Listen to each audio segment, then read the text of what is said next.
today we're very excited. We have Dr. Falconer with us. He is the Director and Movement Disorder Specialist at ANOVA Parkinson's and Movement Disorders Program. Dr. Falconer is also an Assistant Professor at Virginia Commonwealth University School of Medicine, ANOVA campus. Thanks for joining us today, Dr. Falconer. Thank you, everybody, and thank you, Kelly and Eden. Thank you for bringing us together on this occasion to have a good hour dialogue about life and Parkinson's disease. There's a little bit of an echo there. It is my real pleasure to guide this conversation. But before we dive in and talk to our panelists and go through what we're going to talk about today, I do want to start with a quick recap of our first talk, which was really on that journey that encompasses someone's walk with Parkinson's disease. And I think the real highlights that I want to stress before we dive into what we're doing today is that Parkinson's is a condition that you have. It's the card you pulled, but it's a condition that shouldn't define you. And the life expectancy with and without Parkinson's is the same. And I think an important thing to remember is that this is a journey. This is something that is going to be with you, that's going to be part of the conversation and planning from that point onward. But in reality, it's a condition that in many ways we can treat. Parkinson's represents a dopamine deficiency in the brain, something that we have 23 tools as of today that can work to help fix that dopamine problem to try to improve the quality of life of every person walking with Parkinson's. But the thing you have to do as a patient, as a care partner, as the people surrounding people with Parkinson's, is to realize that there is always the potential to do better. There's always the potential to push the envelope and try new things. And thankfully, science has now given us so many more tools to try to use to try to help people with Parkinson's than we had even 10, 15 years ago. Don't forget, we have 13 medicines for Parkinson's that are new as of the last 5 years. But the vast majority of patients with Parkinson's have not tried anything that's been created in the last 50 years. So that is a call to arms. That's a call to action. That's a call to be a self-advocate and to stay positive, to keep engaging with your community in terms of education and support, and also use that to inform the conversation you have with your doctors. I can't tell you how many folks come into clinic and I say, "How are you doing?" And they say, "I'm fine." And then it takes 10 minutes of pulling teeth before we realize they're not really fine. So please, please, please approach Parkinson's as a condition that can be managed, but it starts by having an honest conversation with your doctor about the things that are holding you back, because we have the tools at our disposal to try to help. And guess what? That involves having a good partner in the neurology community. That means hopefully seeing a movement disorder specialist, because if you have Parkinson's, you need somebody who treats this every day to try to help, and also to have the courage to ask for more, to ask for better. And if things aren't working, entertain the idea of using more focused technological tools such as deep brain stimulation, which is a tool that we employ all the time to try to improve the quality of life of people living with Parkinson's. And so that's what we're going to dive into today. How is that for a good recap? I'm getting a little bit of feedback. Is anybody else hearing that? Yep, I'm trying to see if everybody can check, because I think that was a door slamming. So if everybody on the call could mute themselves, please. I don't want it to start building more feedback. Cool. Okay. So what we're going to do today is we're going to try to take that message of hope, that message of a journey, and that message of empowerment, and try to make the rubber meet the road and all have a nice conversation about what that means, how do we move forward, and really do that through the lens of some wonderful patients and friends who've joined us with the courage to share their own story and help with all the tidbits in life that they've discovered. So what we're going to do is try to have what we consider an open discussion. I'm going to be the semi-moderator with my partners, Kelly and Eden, who will monitor the chat. So if you have anything you want to talk about, and really, I want to gear this, not necessarily for me talking for an hour, because heaven knows I hear myself talk enough. But I really want to talk to Willie and Maura and Tom about their journey through their lens so that we can all take some commonality of experience and purpose to kind of group think ways to overcome a lot of hurdles that have been set up for quality care and for DBS too. And so if there are any questions, anything you want us to talk about or anything you want to throw out there, hit up your chat. I'm pointing at the bottom because on iPads it's at the bottom, but on some computers it's at the top. This is like Hollywood Squares. Click the chat where you put in where you're from and throw in some questions you want us to chew the fat on. And I think as a group, we'll come to a better place by the end. So without further ado, let me introduce our wonderful patients, our wonderful care partners, our wonderful people living every day, being humans, and second to that, living every day with Parkinson's disease. I will first pass it off to Willie and Moira, if you two don't mind.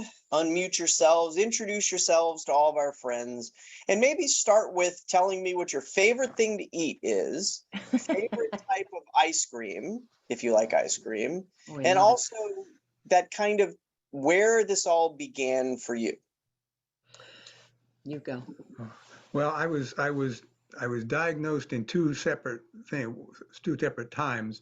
First with essential tremor, and then with Parkinson's. And that was the first doc was very sure it was essential tremor, very sure it was not Parkinson's. The second doctor was very sure it was Parkinson's, and no, the essential tremor was not an issue. So I had a sort of almost a year of wondering as my essential tremor got worse. But 2016 was when I officially was diagnosed. By all the measures I have, just looking around and watching and talking to other people, I'm doing very well. Some of my symptoms, the tremor that bothered me for a while is not completely gone, but it doesn't act out as much anymore. It's not regular, and it's not as sort of violent as the tremor was. I've sort of always been able to make it not tremor when I grab something and hold something or use a tool where I need that hand. So I do woodworking, and some of that means lots of very sharp things going very fast, and lots of I use reclaimed lumber, so there's splinters just got my name on them out there, and some of them are big. But I can only credit so far the treatment, the medicines treatment that is, I think I give that's why my tremors is abated. I think the time frame is right for that to be a major contributor. But so right now I marvel at other people's strength seem to be dealing with this bear in a much more difficult situation than I have. But what else might you need to know to help? Moira, do you have an addition for this? We're from Virginia, and we like ice cream, and we like it so much that we have to put it on what is it, on a ration. Oh, so that's hard. Yeah, but I made 2 yummy sauces so that we could treat ourselves big time. Yeah. And now we still have the sauces, but we finished the ice cream. So enough of that. I'll be open in an hour and a half. Okay, chocolate fudge sauce and caramel sauce are really good. Yeah. Anyway, for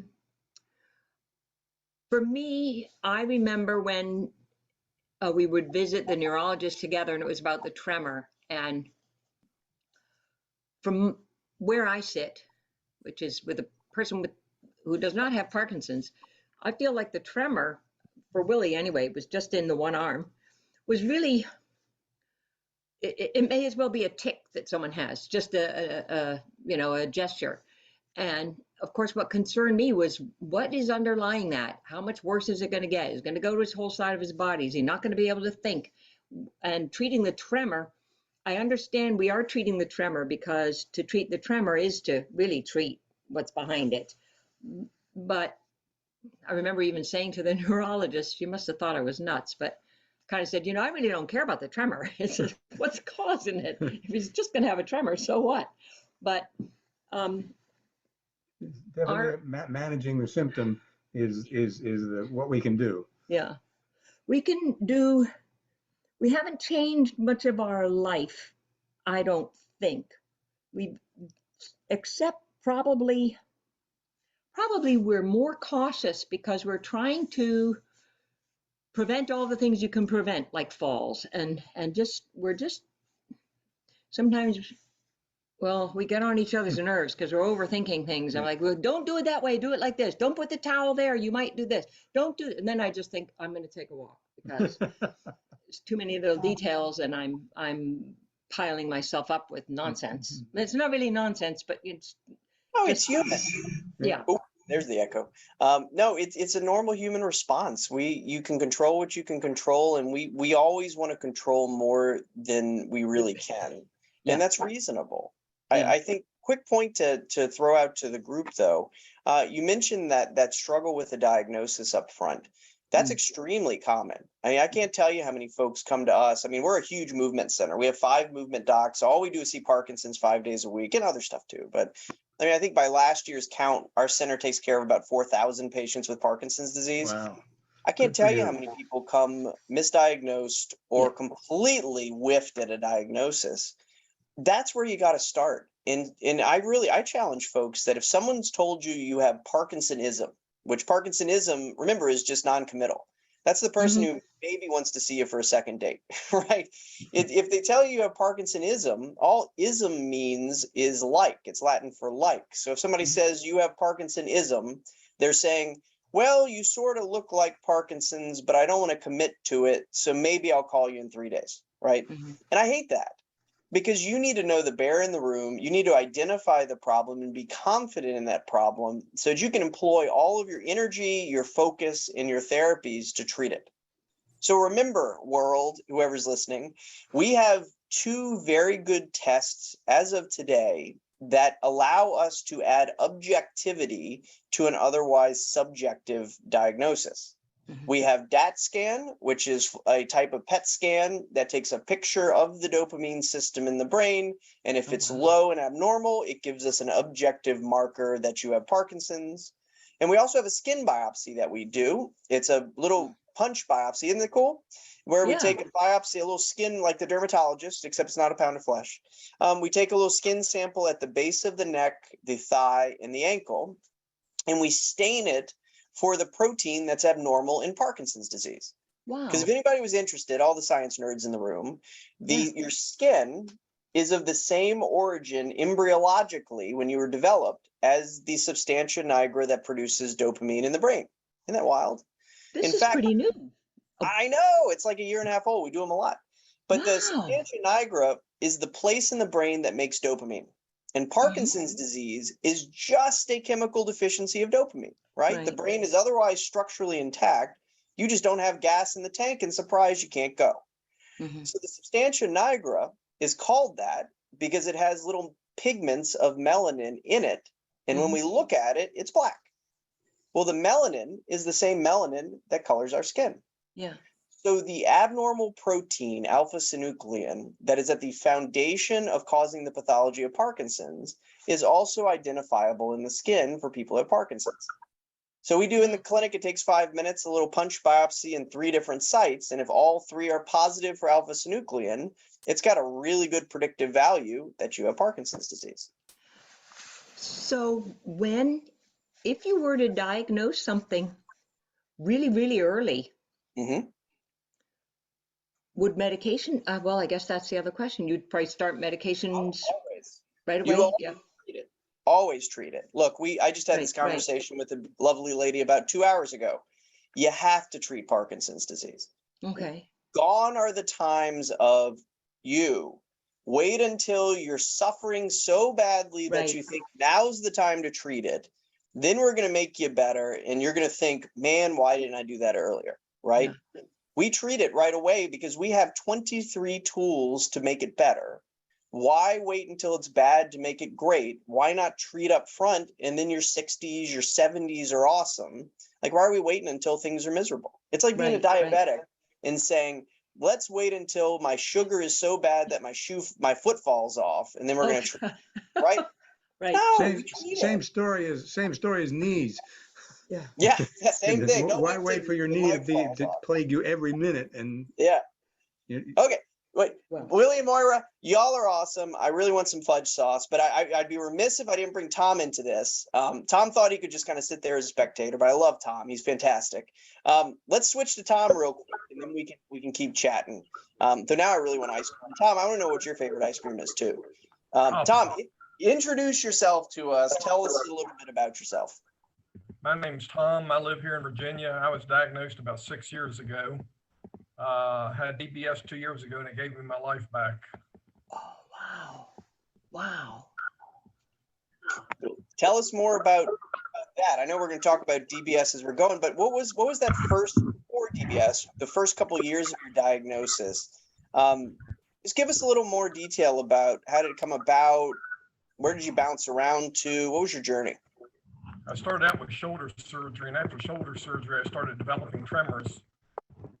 And the doctor did the shoulder surgery, sent me to have an MRI done, and they found a brain tumor. They took the brain tumor out, but the Parkinson's symptoms continued. That's when I came to see you, and we diagnosed it as Parkinson's.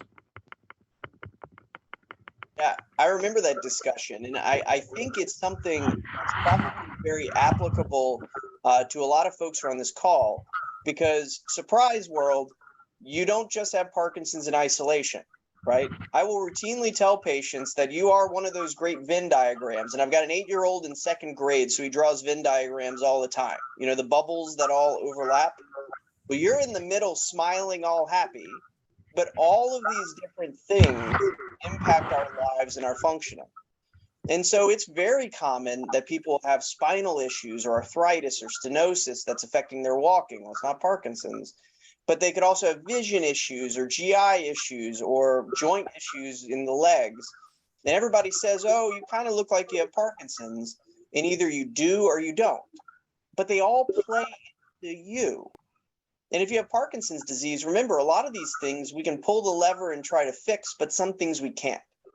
If whatever is befalling you is due to age, due to arthritis, due to spinal issues, that's kind of baked into how you're built. But Parkinson's disease, by being just a chemical problem, is something that we have tools that should elicit a good response.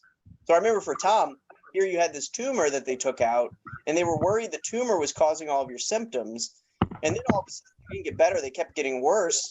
And they sent you to us, and it was like, no, Tom, you look like you have Parkinson's disease. And then we treated it, and lo and behold, you got better. So it's a reminder to folks that if symptoms don't respond to medicine, have the courage to ask, what could it be if it's not Parkinson's? And if symptoms respond to medicine, remember that those are the ones that the medicine should help. And if it's not consistent, work harder and do better to find better tools to address them. Fair answer? Fair answer. Okay. Now, Tom, you didn't tell us your favorite ice cream, though. Do you like ice cream? Coffee, just like this coffee cup. That's awesome. Well, and I feel like I have to share that I don't really like ice cream all that much. I mean, I do. I would eat the leftovers that my kids have. I always love hearing people's favorite ice cream flavor. We'll have a good cheeseburger, though. Okay, so team, how about this? Before we jump into these questions, I do want to propose one more just to see, because the whole topic of this is barriers to care and access to care. And that means all kinds of things. That's everything from how do you get an appointment with a neurologist? Were you able to get in with a movement doc? Are there any other barriers? Travel, distance, time. I really want to query both of you about what do you see from your journey, if any, of some barriers that you've come up against to really kind of having the best path, having the best partner, and doing your best. Tom, do you want to start us off?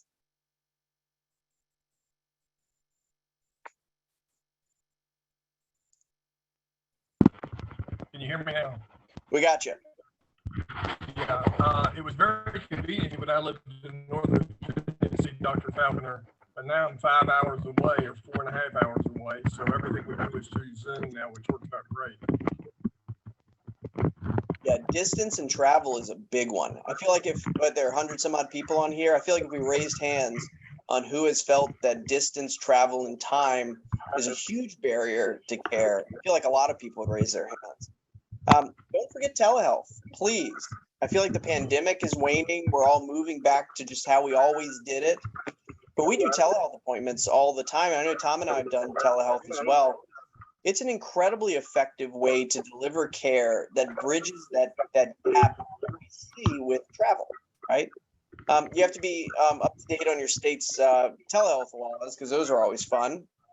But we see people all the time who just can't travel or wake up sick and they don't want to come in. We'll do a telehealth visit, and there's more and more data, and we see it anecdotally too, that a telehealth visit is just as effective as an in-person visit. And thankfully with Abbott, the sponsor of our program today, we have the ability to do DBS through telehealth as well. I know Tom and I have programmed his DBS programmer from his stimulator from 5 hours away just by having a telehealth visit that's actually run through the device, which is really cool. Okay, Willie and Moira, to you two. Have you seen barriers pop up to your journey outside of that plant trying to slowly grow over you and consume you for nutrients? We were joking about the plant earlier.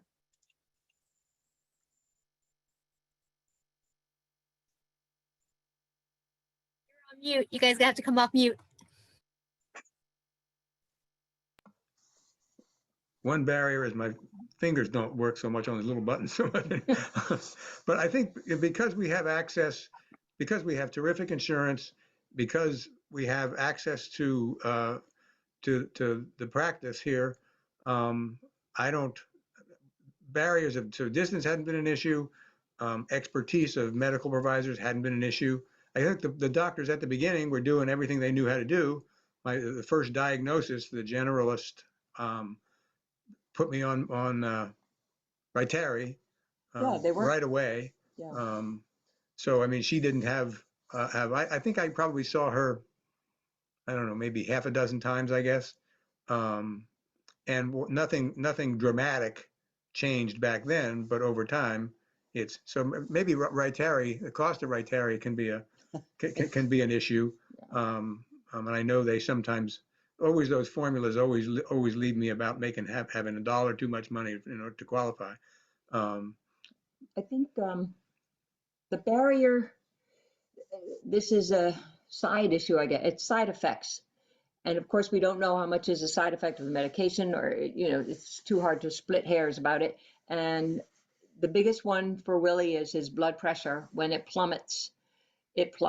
And so we've got all kinds of chairs in handy places. And other things we've removed. Well, I don't like a lot of clutter in the house anyway, so it wasn't a big deal. But that's I've been keeping a little calendar on it. It doesn't happen very often. And I find myself thinking, okay, when is this a big deal and we need to call an ambulance? Or when is this just sit down and I'll go get you some water and tomato juice and whatever. So that's a little bit of it's a mild stressor, mostly because right now we've dealt with it. And I guess it was maybe a month ago, something happened 3 days in a row. And I know that because I marked it in a calendar. And it also changed our plans. That was another thing. I thought, okay, now this is interfering with, we were going to go out. We told friends we were going to see them, but we can't go anywhere. But everything else before that was, we hadn't had to alter plans. It was just, okay, you have this condition. We don't know if the medication did this to your blood pressure, but you're so lightheaded, you just totally have to sit down until you feel better. Yeah, and and that's the message for everyone too. You have to have a good communication line to your doctor. That's one of the biggest barriers we see is the communication. Yeah. Well, we feel we've got that. It's still, I guess it's not bad. We haven't had a fall over it, nothing. It's just that it's still there. It's probably, and we can't really predict it. Sometimes, like the one time when it happened 3 days in a row, I was thinking, okay, what's my mental number? I'm just making a guess. If it happens 5 times, do I call an ambulance? What do I do? But it didn't happen 5 times, so everything was fine. It seems like we luck out. Yeah. And that's the hard part. I take care of a lot of folks, and I think you guys could probably agree. And I think you said it too. Parkinson's disease, at least my opinion, the symptoms are what they are. But the thing that really drives people nuts is the inconsistency of everything. Yeah. right? It's that you have some people, you take medicine, you feel better, then you feel worse. You feel better, you feel worse. That's Right. inconsistent, and that keeps you from going to do the things you love because you're worried about symptoms or you're worried about something happening, and that affects our choices. Right. And some days are different than others. Variability is the enemy. It is. But we can control the medicines we use and the therapies we employ to keep things from being variable as much as we can. Mhm. And also, don't forget, we have 2 good medicines that are as needed that you can take when you Right. feel like you need it as a little boost to Right. fix those potholes if they occur. So yeah, again, communication, coming up with a plan that is focused around the things that you want to do that you feel like you can't. Yeah. Yeah. Okay, Yeah. let's take questions from the chat where they're piling up here. We have a lot of very eager people, and I know Eden and Kelly are excited that we can jump into the questions now. This has been fun. I learned all kinds of stuff already. Okay, Eden, do you want to walk us through it? Questions. Yes. So now, going back to, because you talked about some of the things, like the skin testing and the DAT scan. Yeah. Somebody asked, can your skin test be given to younger people who are genetically predisposed to Parkinson's disease at night? Technically. So I think that's what we're all trying to do, is try to figure out how to catch people who are in that kind of prodromal stage before their symptoms emerge. Though, to be honest, we don't have a therapy yet to employ at that time. Because by the time you're diagnosed with Parkinson's, by the time Willie started to feel that tremor and Tom started to feel his tremor too, Parkinson's has been a part of your body for 10 or 20 years before then. And we usually see people first say, oh, I'm getting constipated, I lose my sense of smell, I talk in my sleep, and then boom, they start to get the motor symptoms of Parkinson's. So this is not something that appears overnight. And yeah, it would be a great to utilize DAT scan or a skin test in that prodromal stage to be able to identify people to then figure out what to do with that. But we're just not there yet. The insurance won't pay for it at that point. That's the sad part. Someone asked about a test that tests your breathing pattern at night to diagnose Parkinson's disease. Yeah, I heard about this. I can't quote what it is. There are a lot of anecdotal tests out there. There's one eye thing that has some validity. There's a smell test out of England. It's not something I would lean on as this is what we need to do, but every tool that we have for diagnosis and management is always interesting as it develops. We've heard about a person diagnosed with an MRI. That's the first I heard about it. So I just wondered what your thoughts are on that. Yeah, there are some docs out there that lean on MRI imaging for diagnosis, though it's not as good as DAT scan or the skin biopsy. So remember, Parkinson's is not a structural problem in the brain. The pathways are all intact. The brain should be relatively normal for being 65, 70, 80, whatever you might be, right? It's just a chemical deficiency. So for most people with an MRI, the MRI should be normal, or at least normal for age. Mm-hmm. Our MRI scanners are getting so detailed, though. We're at like the 18K Ultra HD MRIs now, 3T, where we can actually look at those structures that make dopamine, the substantia nigra, and see that they're shrunk a little bit. And so there's some people who use MRI who zoom in on that area where Parkinson's lives, and they say, ooh, I think that substantia nigra looks a little bit anemic. And they say, well, that supports my diagnosis. It's not as clear cut as something like a DAT scan or a skin biopsy, but it's a tool that some people are using. There were a couple of questions about, is there an ideal age for DBS? Some people have been told in the United Kingdom, for example, over 70, it's not good. Someone asked if 85 is too old. Is there a more ideal age? Quick answer is no. We implant at our center probably 3-4 DBS every month. We have no age cutoff. So our cutoff tends to be disease state and potential for side effects or other comorbid issues. For instance, if somebody's a really bad surgical candidate because of all the other stuff going on, probably don't want to do DBS. And the other hard, fast rule is if there is established dementia already, we don't want to do DBS. Mild cognitive issues, age-related cognitive stuff, perfectly fine. But no, we don't have a cutoff. The oldest we've implanted at our center was 83. Now, every center tends to have their own kind of arbitrary cutoff that's completely not science driven. At ours, we tend to really hesitate the closer you get to 80.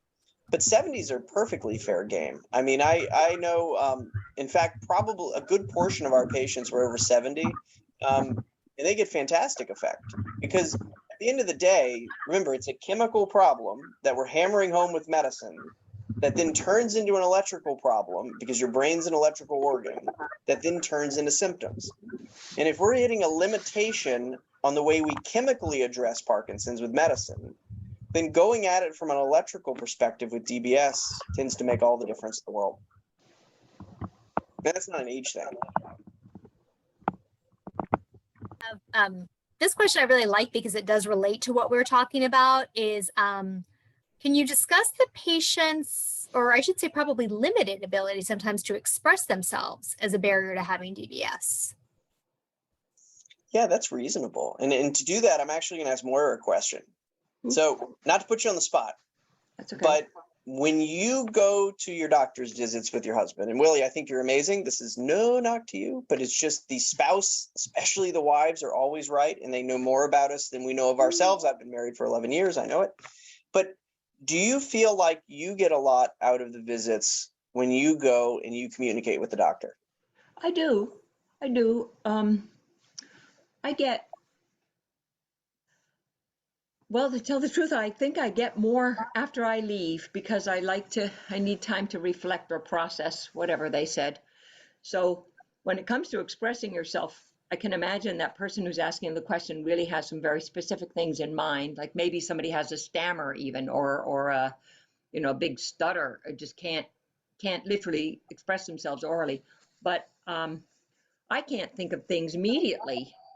Even if you're told, make a list of what's on your mind. Well, sometimes it's not even on my mind until after I visited. Then I see things differently, and then I leave and I reflect on it. And Or you write it on a piece of paper and it's a scrap piece of paper. no, it's not scrap. Ends up disappearing. But no, that's a tricky kind of a thing, I think, almost all the time. And I really feel our situation is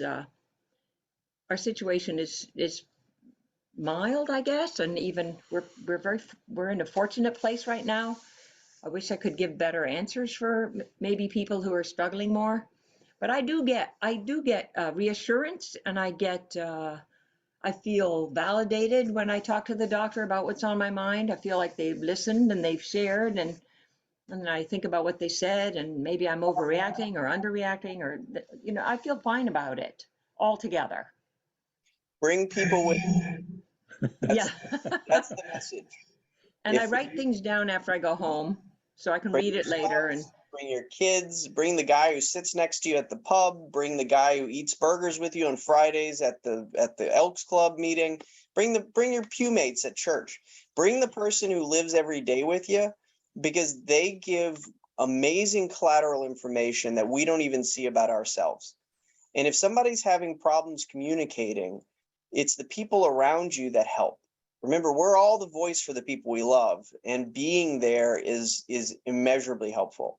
So for that question of the person who maybe has difficulty communicating, well, there are different ways to communicate and different people who can help with communication. And it's also a great thing to be able to communicate with your doctor after the visit. Sending a MyChart message, it makes it easier for people to bring their thoughts together after something. And so communication in any way is something we need to try to promote. I hope that was a fair answer, Eden. Maybe. Thank you. And now I had a question, or I should say I was asked a question about what is the DBS process as far as like how long, once you and your doctor have discussed it, you've come to the idea that you would be a good candidate, you've had your talks with your family and everything, how long does it take? What are the steps at that point? Sure, I'll spell them out, and then I might punt it to Tom for a minute to tell us what he thought of the process since he went through DBS. But every place does it a little different. So this is a general norm, not necessarily rote law. Usually when we decide we want to do DBS, I don't know why I'm waving a pen at you, but when you decide you want to do DBS, we want to get you in with our surgeon who does the DBS procedure, because as neurologists, You are our patients. We manage the device and the therapy after DBS, but a neurosurgeon who's specially trained in it is the person who usually puts it in. Once you meet with the neurosurgeon, they say, sure, let's do this. Normally, we have to get clearance from your doctor that you're ready for surgery. We need to do something called neuropsychological testing. So we do cognitive testing ahead of time to ensure that there's no brewing dementia, because that's a big no-no in the world of DBS. And then we'll do something called off-on testing, where one morning we do it virtually. It makes it so much easier. Or in a lot of places, you come into clinic off of your medicine, fully symptomatic, and then we give you your Parkinson's medicine and record how you change as the medicine kicks in. It's important because insurance requires it to prove you have Parkinson's, because if you respond to medicine, you have Parkinson's. But it also gives great expectation about what could get better with DBS. Whatever symptoms we saw improve with the medicine are things we can pretty confidently say will improve with DBS. And then it's about scheduling. So you'll get on the DBS schedule. It's a 2-part surgery. Part 1 is the big one where we put the leads into the brain to get to the target where Parkinson's lives and runs. And then usually at our center a week or 2 later, you come back for a quick outpatient procedure where they knock you out and they actually connect the leads to the little generator, the pacemaker-like device that lives under the collarbone. And then we wait a month for it all to heal up, and then you come to clinic and we turn it on. Now, it's not a light switch. It's not the kind of thing where you show up and we turn it on and you're just good. No, then we usually spend anywhere from 3 to 6 months balancing out your medicine versus what the DBS does, because they all work together. It's like a layer cake. You have before DBS, it was all medicine that was working to get things better. But we just added a layer that's the DBS because they all work on the same pathway.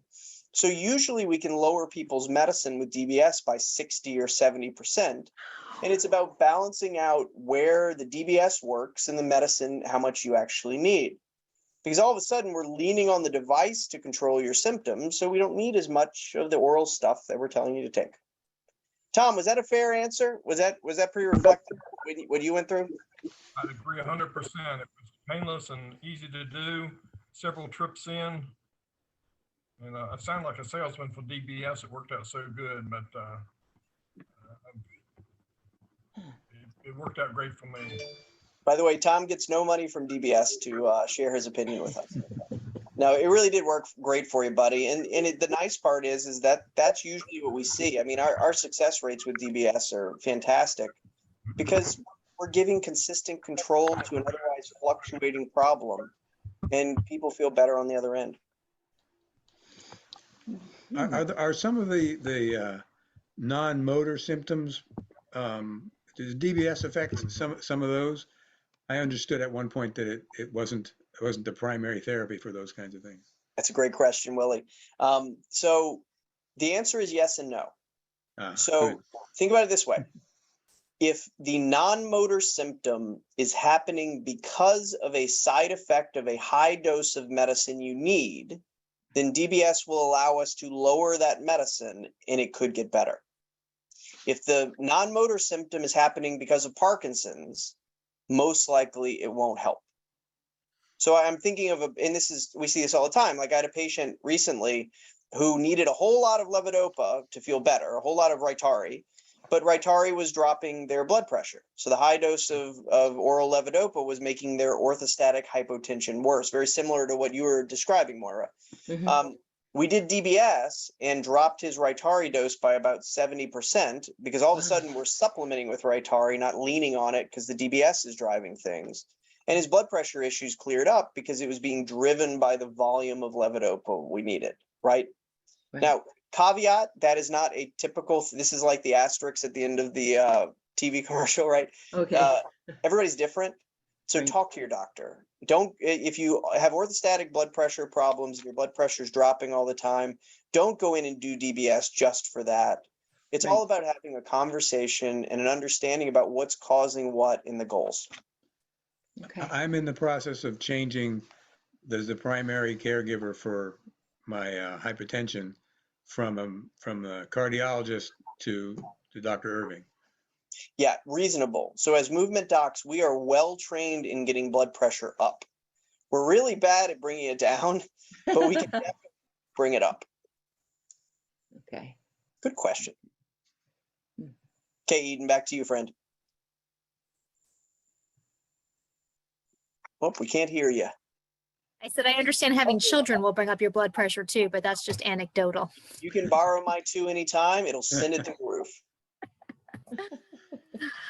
Now, you kind of just talked a little bit about it, but people were asking, does DBS help symptoms other than, tremor, like freezing of gait, fog gait, what can it help with? Easy answer. Think about DBS as electrical dopamine. It's all in the same pathway. Starts with chemical, becomes electrical, goes to symptoms.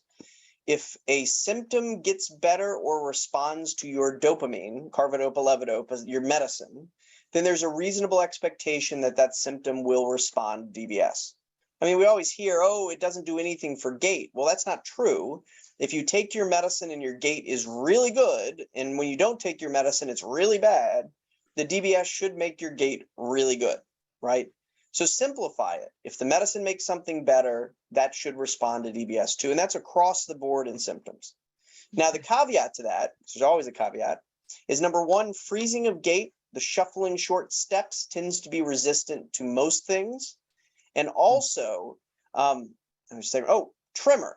There is a type of tremor with Parkinson's that we call drug-resistant tremor, where people will take more and more medicine for Parkinson's and all the other symptoms get better, but that I jokingly call it a recalcitrant tremor. It keeps happening, right?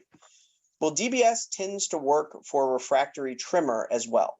So there's the caveat that sometimes freezing a gait doesn't work most of the time, and that just because tremor doesn't respond to medicine, usually DBS will help that too. The hospitalization. How long are you in the hospital following DBS? Yes. Hey, Tom, how long were you in the hospital after your first one? Do you remember? They did surgery one morning about 8 o'clock, and I was in recovery by 9:30 and spent one night in the hospital. Then I came back 2 weeks later and they put the controller in and the battery, and that was in and out. Yep. On average, we keep people overnight for the first procedure. Look, we're putting leads into your brain. I don't want to minimize this. It's a big one-time thing for a lifetime of having a tool that makes you better, right? And putting leads into the brain, we just watch you overnight to make sure all is well. The second procedure, Tom's right. It's an outpatient procedure. Everybody goes home the same day. For that hospital visit, are hospitals ready to understand the situation and not ignore pleas for medication on time? Not screw it up, you mean? Yeah. Yeah. So yes. So technically, if you're getting DBS, I would hope you're doing it at a center that we do it a lot. You don't want somebody doing DBS who does it as a hobby. Okay. I half joke, but you want to go to a place that does it a lot because we're good at it and the system is built around supporting it.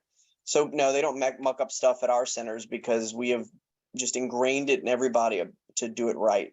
Because hospitals are scary places for Parkinson's. I mean, there's Michael J. Fox data that people with Parkinson's who are hospitalized experience a medication error 90 to 95% of the time. Ooh. It's terrifying, right? Yeah. So again, you got to be an advocate. You have to take your medicine with you and insist that they stick to the schedule. And if you need to call in the big guns, call your doctor. We call the hospital all the time to reinforce what has to be done. And we have a safe hospitalization letter we give our patients. The Parkinson's Foundation has good resources. Everybody does. But for DBS, they tend to not muck it up because you're in a center that this is what we do. Right. Well, that makes sense. Fair question. Eden. I have another question, kind of again post-surgical. Someone asked if there would be any issues, for example, like with if you were to have a cataract surgery after DBS, or if you were to get your COVID booster after DBS. Are there any, like, you need to wait a certain amount of time before you do other things? Not usually. I mean, with all surgeries, we want you to be patched up before you go skydiving again.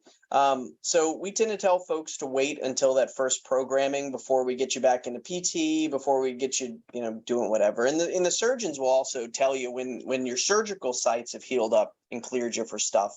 But for boosters, I'm not too worried about it. I'd probably wait. Someone wrote 2 weeks. I'd probably wait a little bit longer for the booster. Only because the COVID boosters elicit a very strong immunologic response. I mean, they light the fire on your immune system to protect you against COVID, right? And that strong response can kind of confuse the what we see in terms of clinical response to something like DBS sometimes. Not that it's permanent or bad or anything. Everybody, please get boosted and vaccinated. But we want to kind of separate that variable from what we're doing when we introduce this new therapy. And cataracts are fine. Clean the windshields. People love cataract surgery.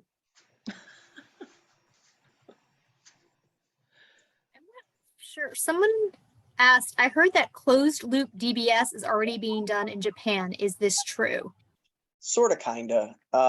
So the great unreachable gilded trophy of DBS is trying to create a system that self-corrects for how the brain responds and how the symptoms are. It's been in trials in the US for about 10 years now. University of Florida is one of the big centers that does it. They're all over the place. It's really hard to do. We have the ability to listen to the brain waves of the brain, of the Parkinson's pathways, and we can even see how the brain waves change when someone's having tremor or bradykinesia versus dyskinesia, which is a side effect of too much. And we can also see how those brain waves change when things are good. And in fact, with the Medtronic system, the Medtronic deep brain stimulation system, we have the ability to look at those brain waves as they're being recorded by the DBS system in your brain. But the challenge is we don't know what to do with them. So you have all this data, and how does that change how we program the device that day? It becomes a challenge because there's no good path to utilize it, right? Well, same thing with closed loop. We're always very cautious of giving a computer a control of something. And we really need to make sure we get it right before we instruct your device to change your therapy based on readings that it's getting. And we're still building the ability to do that in a safe and accurate way. Cool question, though. Done certain activities before DBS, like for example, if someone's a competitive long distance swimmer or a runner, would it be still safe to do these afterwards? Yes. All safe. It's all on the inside. So it's just like a pacemaker that goes to the heart, except it's all on the inside. Instead of the leads going into the heart, they're under the skin. They go all the way up and down into the brain where Parkinson's lives. We have people who go on bike, who do, it sounds like 1,000-mile bike rides. I have a lot of swimmers who swim with it. The only thing we don't want you doing with DBS are things that rapidly move the head. Because all of a sudden, and they're loose and they're not hard, but you have wires in your brain, right? And so we don't want you riding roller coasters because rapidly moving the brain with wires in them, not the greatest idea. And, I joked about skydiving, probably want to give up the parachute, but everything else is fair game. I think you want to keep the parachute. I mean, well, always keep the parachute. Yeah. Give up the plane on the ground, not in the air. Have a couple parachutes. See now what you kind of what we're talking about, access to care or barriers to care. You kind of mentioned Boxing. when people come and visit you and you say, how are you doing? And they say fine. And then it takes you 10 minutes. That is kind of a barrier to care. As a practitioner, do you have other kind of barriers that you see that people unintentionally do? That you're like, if you just kept a journal or everything would be easier at this, is there something that you're sort of like, you're almost creating a barrier to care? I'm going to put a book together and then we can all publish it on how to have a good, successful clinical encounter. Yes. The biggest barrier I find to care outside of people coming alone, never come alone. Bring the people with you. It's Old Home Week. We have a good time. It helps. But the biggest thing that I see as the barrier is people wanting to be the good patient, people wanting to be rewarded as being told they're doing great, right? I mean, and I think it's a generational thing. It's that stoic, I can face anything, nothing's going to rattle me. But I can tell you it's a big disservice in the clinical environment when you tell me everything's great and you're stoic about it and everything's good. And then 8 months later, your daughter comes with you and chews me out because things have been terrible the whole time. Right. And so I find that to be something that we work really hard to try to bridge in our clinic, because I can't tell you how many people float into clinic dressed to the nines. They look beautiful. You can smell their perfume wafting down the hallway. They give you a big old wet kiss on the cheek and say everything is beautiful. And then 15 minutes in, you realize that they've given up meeting their friends for coffee because their Parkinson's symptoms are coming out, you know? So I challenge people to not be the good patient, because we don't want to treat the good patient. We want to treat you. And I challenge people to respond to that question of how are you doing with I'm good, but, and then follow up the but with some things in your life that you want to do that you feel like you can't. Don't say I'm good, but I have tremor in the mornings. Don't say I'm good, but my motor UPDRS score is dropping or my bradykinesia is changing. No, follow it with I'm doing good, but Saturday mornings I'd love to go to my granddaughter's ballet and I feel like I can't. Or I'm doing good, but on Thursdays, my buddies meet at the bar at 4 o'clock and I feel like junk and I can't do it. Then all of a sudden, we start talking about the thing that matters to that patient. We come up with a plan to fix the thing that they find to be a joy bringer, and we bring happiness back in their life. And it all starts with how do you approach it? Not just I'm good, but leading with the subjective thing in your life that you want us to fix.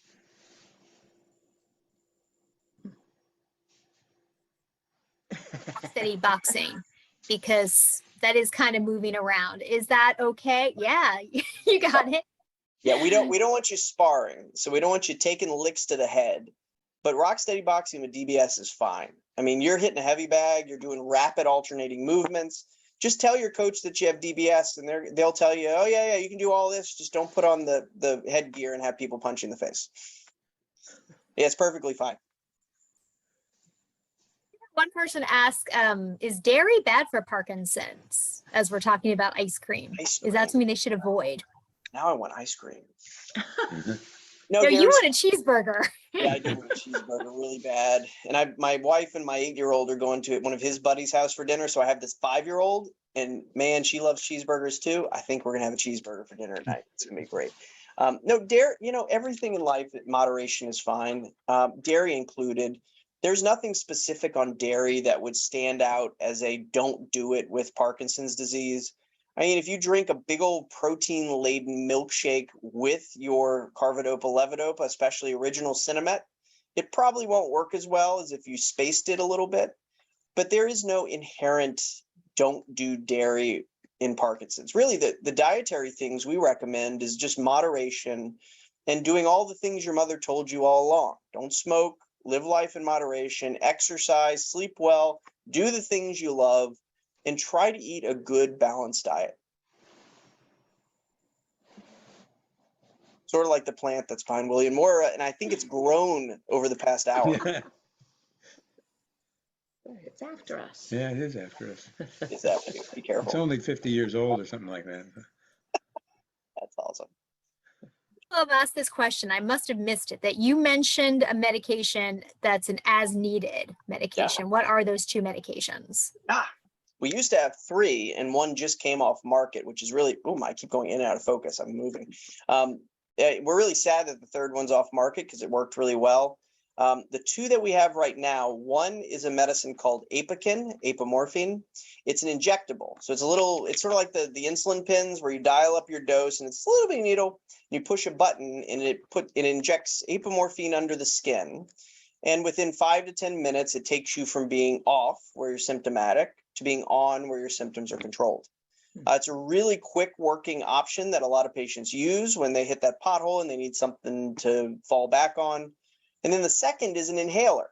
It's an inhaler of levodopa. So the medicine is called Inbrija, INBRIJA. Took me a minute to think about that. It's actually an inhaled powder of levodopa, the same medicine in carbidopa-levodopa that is your foundational therapy. And it's sort of like a pothole filler. It's something that you can use. You inhale the powder, and within 10 minutes or so, it fills the tank back up, patches the pothole, and gets people moving again. And you can use it up to 5 times a day at your complete discretion. So you don't have to use it at all. You can use it 5 times a week. I have people who carry it with them and never touch it. I have people who use it before they exercise because people wear off when they exercise, and this kind of gives them a little extra during their Zumba class. Got people who use it before they go to with their friends. Got people who use it when their symptoms just randomly come out, and it works great. Yeah, the third was a medicine called Kinmobi, a little sublingual strip. Stick it under your tongue, it dissolves, and same concept, but it just came off of the market.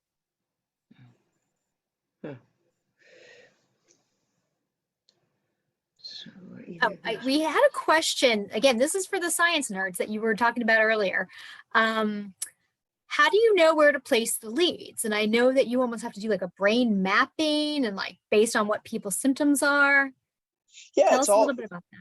We have multiple targets that we aim for with DBS. And the target we pick is really based on the symptoms we're trying to get better.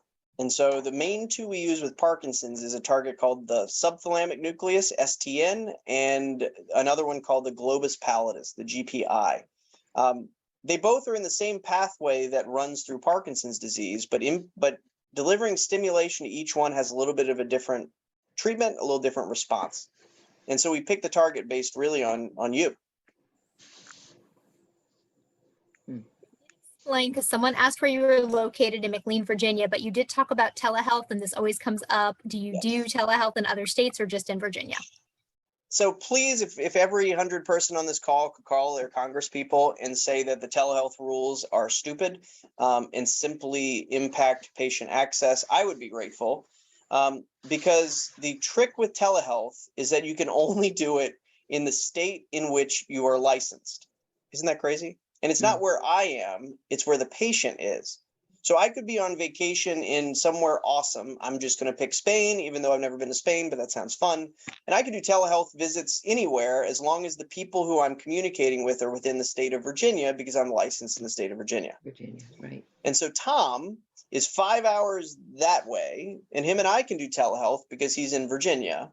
But Washington, D.C. is 10 minutes that way, and Maryland is 15 minutes that way, and I can't do telehealth with people in Maryland or D.C.